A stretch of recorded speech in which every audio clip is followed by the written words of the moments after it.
నమస్తే అన్న అందరికీ నమస్కారం. ప్రస్తుతం కువైట్ దేశం పైన ఇరాన్ యొక్క దాడులు కొనసాగుతూ ఉన్నాయన్నమాట. అలాగే 24 గంటలు మేము సరిహద్దుల్లో ఉండి పరిస్థితిని నిశితంగా పరిశీలిస్తూ ఉన్నట్లు కువైట్ రక్షణ మంత్రిత్వ శాఖ ప్రకటించింది. తాజాగా కువైట్ దేశ పరిధిలో కువైట్ గగనతలంలో గుర్తించిన శత్రువు యొక్క క్షిపణి మరియు డ్రోన్ దాడులను కువైట్ వాయు రక్షణ వ్యవస్థ ఎయిర్ డిఫెన్స్ సిస్టమ్ విజయవంతంగా అడ్డుకున్నాయని చెప్పేసి కువైట్ సైన్యం మంగళవారం ఉదయం ఒక ప్రకటనలో తెలిపింది.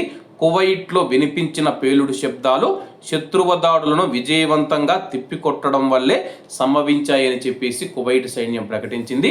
ప్రస్తుతం కువైట్ దేశంలో మనం చూసుకుంటే కానీ ఎయిర్ డిఫెన్స్ సిస్టమ్ కానీ పోలీసులు కానీ కువైట్ నేషనల్ గార్డు కానీ కువైట్ సైన్యం మనం చూసుకుంటే కానీ 24 గంటలను పరిస్థితులు నిశ్చితంగా పరిశీలిస్తూ కువైట్ దేశం పైన మనం చూసుకుంటే కానీ ఇరాన్ చేస్తూ ఉన్న దాడులను విజయవంతంగా తిప్పికొడుతూ ఉన్నాయి.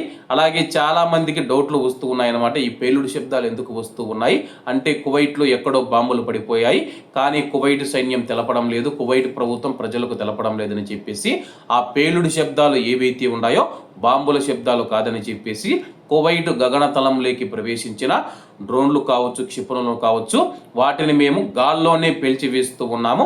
గాల్లో పేల్చివేసినప్పుడు పేలుడు శబ్దాలు వస్తూ ఉన్నాయి.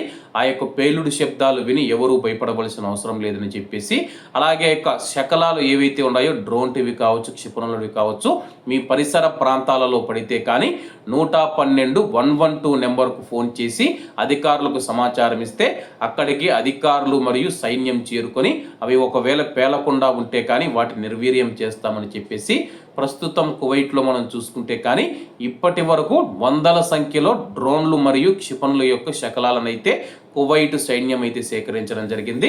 కాబట్టి కువైట్లో ఉన్న మన భారతీయులు కూడా ఎవరు భయపడవలసిన అవసరం లేదు. సైరన్లు మోగినప్పుడు డ్రోన్లు మరియు అలాగే ఈ యొక్క క్షిపణులు పేల్చినప్పుడు వచ్చిన శబ్దాలు వచ్చినప్పుడు సురక్షితంగా సిరిదాపులో దాక్కోవడం మంచిది. కాబట్టి అందరూ బాగుండాలి, అందులో మనం ఉండాలి. అందరికీ నమస్తే అన్న, జై హింద్.